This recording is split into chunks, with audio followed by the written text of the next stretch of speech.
when you look at the things that she proposes, they're so far off. She has no clue. How about allowing people to come through an open border, 13,000 of which were murderers? Many of them murdered far more than one person, and they're now happily living in the United States. You know, now a murderer, I believe this, it's in their genes, and we got a lot of bad genes in our country right now. They had 425,000 people come into our country that shouldn't be here, that are criminals. Donald Trump is just straight up a bad person. Lots of evidence of that in the coming minute. I'm Ben Gleib for Rebel HQ. You can subscribe to my podcast Last Week on Earth, where I cover everything that happened during the last week. But this one is about as crazy as it gets. Former President of the United States, a man that keeps bringing our nation to new lows, called into the Hugh Hewitt show and delivered a truly shocking rant that was nothing other than racist. How about allowing people to come through an open border, 13,000 of which were murderers? Many of them murdered far more than one person. You know, now a murderer, I believe this, it's in their genes.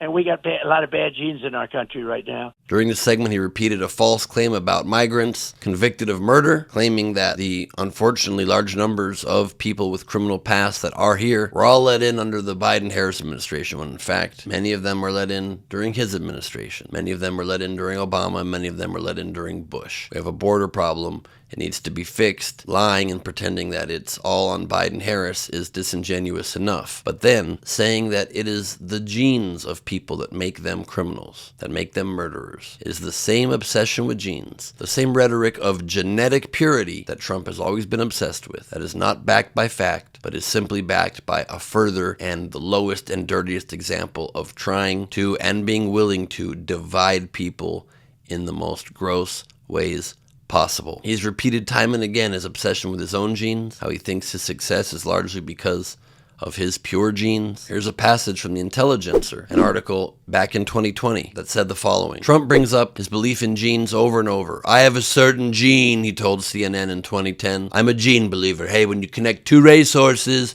you usually end up with a fast horse. And I really was. You know, I had a good gene pool from the standpoint of that. I have Ivy League education, smart guy, good genes. I have great genes and all that stuff, which I'm a believer in. Recording this video on October 7th, the 1-year anniversary of the worst attack on the Jewish people since the Holocaust, it just is very hard to not be reminded of the last time a major world leader was willing to demagogue and separate and fear-monger people based on an idea of genetics, and those with pure genetics, and those without, who he claimed were the Jewish people. Now, one Democratic strategist on CNN interpreted his words in a very extreme way. Take a look at this clip. We have long known that Donald Trump has revered the Nazis. He has revered Hitler. He's read his book. He used to say he had it on his nightstand. Donald Trump has had a very sinister philosophy, wanting to be a dictator. I think that the danger of a Donald Trump is that he would absolutely try to exterminate an entire group of people because he thinks that their genes are somehow different than his and faulty. And I say this with all the sternness that you hear in my voice because it is serious, and Americans should recognize that. So I don't agree that Donald Trump would absolutely try to exterminate people based on his belief in genes. I don't think Donald Trump necessarily has a murderous instinct. He certainly is fast and loose with harming people. He doesn't mind people dying on his watch. He doesn't mind that if it were to make him have to take seriously a pandemic or study things harder, instead just took his intuition about a virus that didn't exist until he was president and didn't read studies, didn't want to understand it. So he's comfortable with people dying under his watch. He did talk about shooting protesters against him in the knees. Do I think he would exterminate a group of people? Probably not. But is that any sort of risk worth taking? If there's a probably, if there's a possibility, if there's any chance, you have to take people at their words. You have to take people at their belief systems that they convey simply with two things, their actions and their words. And his actions definitely cost the lives of a lot of people. And his words definitely believe that people are not all equal, which is the basis of what we believe in this country. We've obviously had a very checkered past with that. But As we strive towards a more perfect union, we believe in the equality of all people, of all races, of all genders, of all creeds, of all backgrounds. And any statement that strives to separate people based on a belief in genetics making one person superior than another, which Trump has always believed, is problematic, and at the very least is not a quality you want in a leader whose job it is to lead all of us, to bring us together, to make our nation more harmonious, more prosperous, and more successful. But that has never been Donald Trump's MO. Donald Trump's MO is to divide, to sow chaos, so that he can reign supreme, so that we don't have the ability anymore to focus on the egregious inflictions he likes to cause on our rights, retractions of our rights, all in pursuit of his more absolute power over us. A man who didn't want to concede the last election, a man who